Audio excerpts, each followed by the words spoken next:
Before I get started tonight, I have a couple of confessions.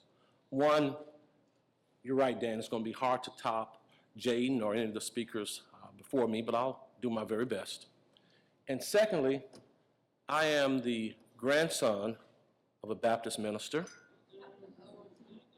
I am the brother of a Baptist minister. And I am the, it's coming, Steve, it's coming. And I am the uncle of a Baptist minister. Well, and another confession, I'm going to ask for a couple amens to get me through this, okay? Is that all right? Yeah. All right. First and foremost, I want to thank my beautiful family for their support and allow me to do the things that I'm passionate about, and that is to help improve lives and save lives, because people intervened and they improved my life and they saved my life.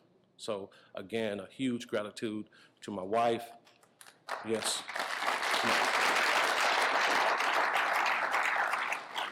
My children. And Jai, thank you for staying up. Yeah. My wonderful in-laws. And as Kurt said, it's kind of hard to impress in-laws, but I think we got them going right now. At least I got them going tonight. I think I've impressed them tonight. So thank you. And of course, my colleagues back in Princeton and the best darn Board of Education in America, the Princeton Board of Education. Princeton folks, please stand, and thank you for traveling all the way to DC to support me.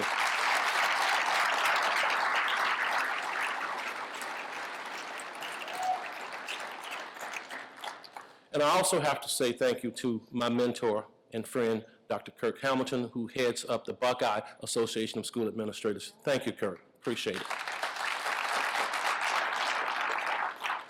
And obviously, I have to thank personally my right-hand man, Tom Burton, my associate superintendent, that I had the pleasure. It took me 6 years to get him to leave Cleveland, and he came down to Princeton, brought his family down, and I tell you what, you cannot put a price on devotion, loyalty, and hard work for our students. So Tom, thank you. And last but not least, certainly to Dan and the great folks at AASA for your support. Sharon, I know you're out there, and Bernadine, thank you. And of course, you've heard from our sponsors from Aramark and Valak. Thank you for tonight. Yeah. Janae, did I miss anyone? Doing good, okay. You see to my right, my grandfather, my brother, and my nephew. Those are some sharp guys, right? Baptist ministers. And one thing you know about Baptist ministers, they like to talk. But Dr. Futrell has given me about 15 minutes, and I'll do my very best to stay within the 15 minutes. So tonight, I'm going to share with you a quote and a story. And you've heard much of my story, so hopefully I can add some more context to my story. And then a call to action. You've heard Alton allude to that call to action. And so I'm going to expand on it a little bit, if that's okay. Dr. King is known for many famous quotes and many famous deeds. And one of my favorite is to your left and right. Denying people a first-class education submerges them to second-class status. And I'm very fortunate that my grandparents, who were sharecroppers, understood that. I'm very fortunate that my parents, who also sharecropped, understood that in order for us to get out of poverty, we needed a first-class education.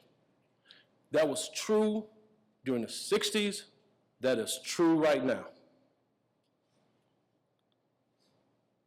I was born in 1965, during the height of the Civil Rights Movement. In '63, you had the March on Washington, just right down the street, the Washington Monument. Dr. King was there. You also had Rosa Parks was there. And a little-known person that you may not know, Daisy Bates, was there.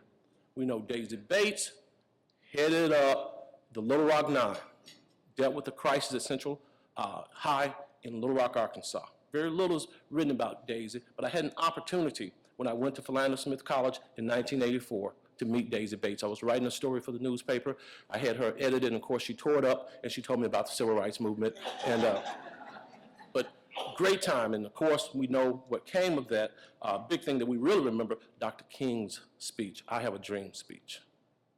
And one of the things in that speech, he said, we cannot be satisfied until the Negro in Mississippi can vote. And we cannot be satisfied until the Negro in New York has a reason to vote. That's many times that's missing, but that was one of the most powerful things in this famous speech. Then, of course, we go on to the Civil Rights Act in 1964, and man, powerful time, because now we're going to enforce the laws that prevented folks from voting. And we're also going to ensure that women are not discriminated in the workplace. We're going to make it a crime. But the really important thing for me and my family, obviously, you outlawed segregation in public schools. And we still know after the Brown decision, it took many years before our schools began to become desegregated. I entered school in 1971, segregated school in Cotton Plant, Arkansas. But through the heroic work of men and women of all colors and nationalities, we then get the '65 Civil Rights Act, allowing people to vote, allowing my parents not to continue to fail a literacy test to vote, allowing my parents and allowing my relatives not to have to pay a poll tax, because remember, I said they were sharecroppers, and I think they had to pay $1 or $2 in poll taxes. Remember, sharecroppers didn't have any money. Everything was on credit. There were credit cards back then, folks. There were credit cards back then, had very little money. So I was born in Cotton Plant, Arkansas, and I have to tell you this story here. In the background, you probably didn't get a good shot of that. I was the first of 11 children born in a hospital. I weighed in at 3 pounds and 8 ounces. Dr. Williams helped deliver me on October 24th. If my memory serves me correct from hearing from my parents, that was on a Saturday. On Sunday morning, Dr. Williams comes in along with his nurses, and they say to Rena and they say to Roy, my parents, this fine, healthy baby, 3 pounds and 8 ounces, must go. Because there are parents here who are uncomfortable with your son in the hospital. 3 pounds, 8 ounces in October. And let me tell you what, folks, it really gets cold in Arkansas. Especially, you only have 2 pot-belly stoves. And in this picture here, you see my kids, Jaden and Jai, and my older son, Adrian, who is studying for a major exam and couldn't be here. My grandfather said, again, don't forget where you come from. Each year, we try to make that trek to Cotton Plant, Arkansas, so my kids understand their roots. Because if you don't know where you come from, you have no idea, folks, where you're going. Can I get an amen? Amen. All right, there you go. So in 1965, we come home. To the left is my parents' house. 11 kids coming in and out of there. To the right, my grandparents' home. In and out of both homes. And you notice the houses still look the same. And when you go to any place, there was a former plantation and the tenant homes are there, the slave quarters are still there, the sharecroppers' quarters are still there, all the houses looked alike. And those of you from the South, you know what we call those shotgun houses, because if you took your shotgun and shot straight through the front door, it'll go straight out the back door. But we had some special things going on in that house there. because our grandparents and our neighbors down the street that we could yell and holler at, they took ownership of us. And my grandfather, again, being a Baptist minister, you see this, anyone knows what this is, that type of chair, what we call it? Come on, I know we got some country folks. Absolutely, absolutely. And then cotton plant folks, or folks right outside of cotton plant, called it a cane bottom chair. You could weave that chair and you needed absolutely zero nails. Right, father-in-law? That's right. And my father-in-law, he's from the South, and he can attest to this, and one of the key things in growing up in the South, especially in a Christian home, and I'm glad I can say Christian tonight, the first thing you were taught was a love of God, respect religion, love of family, take care of yourself. And I think that's one of the biggest problems we have right now, is that we don't have that close family love. We need to get back to that. But equally important, love of self. And many of our young folks don't love themselves as they should. Be proud of your culture.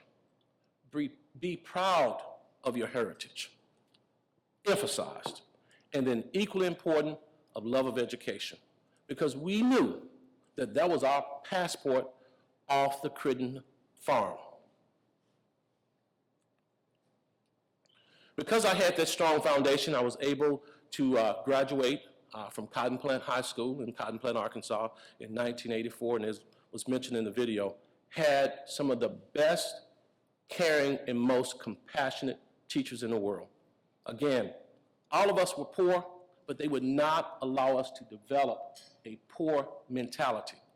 They had high expectations for us. But another thing that's missing here, and I get a chance to demonstrate this with my colleagues back in Princeton, is that we must provide opportunities for each student to be successful. After you built that relationship, you gotta provide opportunities, because kids are coming into your classroom with different and unique needs. And from there, I had an opportunity, I graduated third in my class and had an opportunity to go to Philander Smith College on a full academic ride. I won a pre-med biology scholarship, guaranteed admissions into the University of Arkansas Medical Science campus. And I tease folks and I tell them, I said, you know what? I had a higher grade point average as a pre-med student than I did as an English psychology major. Yeah. And I had an epiphany in terms of what I wanted to do in life. I could have gone on and probably made a lot of money as a doctor and not had the interaction with kids. And my great epiphany was to give back.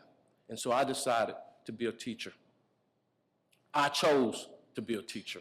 It wasn't a second or third or fourth choice for me because I didn't have the GPA. I chose to be a teacher, the greatest profession in the world. Thank you.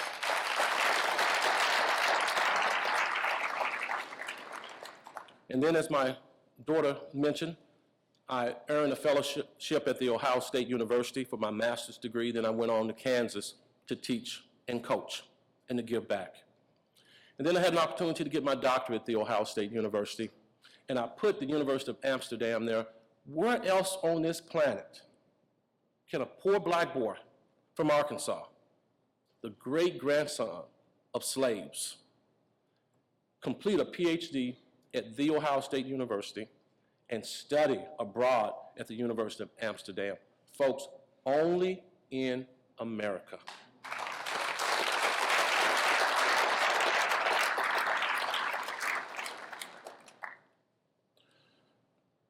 One of the touching moments that I had during my school career, not only with my teachers, but also with my superintendents. And when I'm speaking with a group of superintendents, I share with them a quote from Dr. Babbs, my superintendent in Cotton Plant High School back in 1979.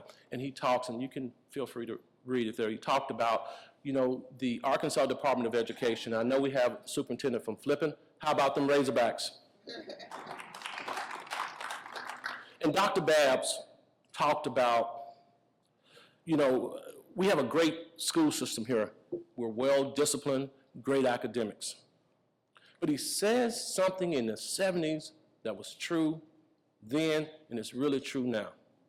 He said this is possible because of the superintendent, Board of Education members, community members, teachers, and support staff work together for the betterment of students. Again, if it was true in the 70s, folks, it's true right now. As I move to the next segment of my discussion with you, I want to talk about this call for action. And I want to tell you this. I'm staying up at night from time to time because, one, I know we can do more for children than what we're doing right now. Now, we have the greatest system of education in the world, but we can do more for kids. But I'm also concerned about this movement to attack public education. Yes. They want to deprofessionalize education, cut teacher preparation programs to 6 weeks, and put kids in the most troubled and most challenging environment with the least prepared teachers. They want to take away compensation from teachers and administrators. We know what happened in New Jersey. They passed a law, put a cap on superintendent's salary, right? And they want to cheapen the curriculum for kids. And we know that's not right either. That really, really bothers me. And it also bothers me that all of us are not coming together. It's going to take the collective voice of people here in this room, the collective voice of parents, and we know what happens when parents create havoc.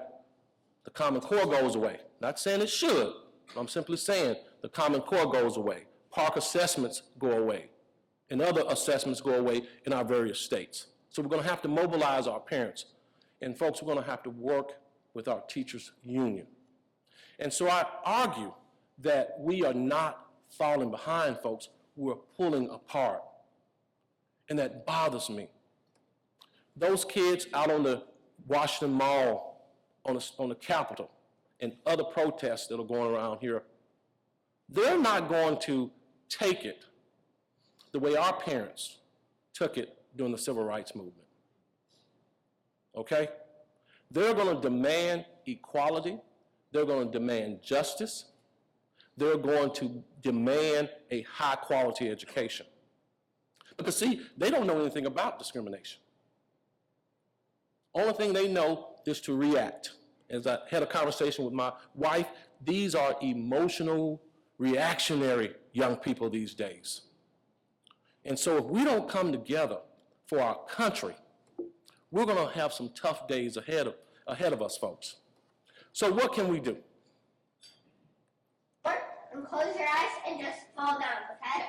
So Okay, and Lauren's going to catch you. Put your side. Okay. Okay, it's called the trust fall. Okay, trust fall. Ready, set, go. Yeah. We don't need to do a face plant. But what we can do, folks, we can be upfront and we can be honest and be crystal clear about our intentions. And we can support each other. In this video, father there with 2 loving kids thought he gave great directions. And you had a face plant there. So I call on us to be very clear and very intentional about our actions and for us to work together. So I'll leave you with a quote.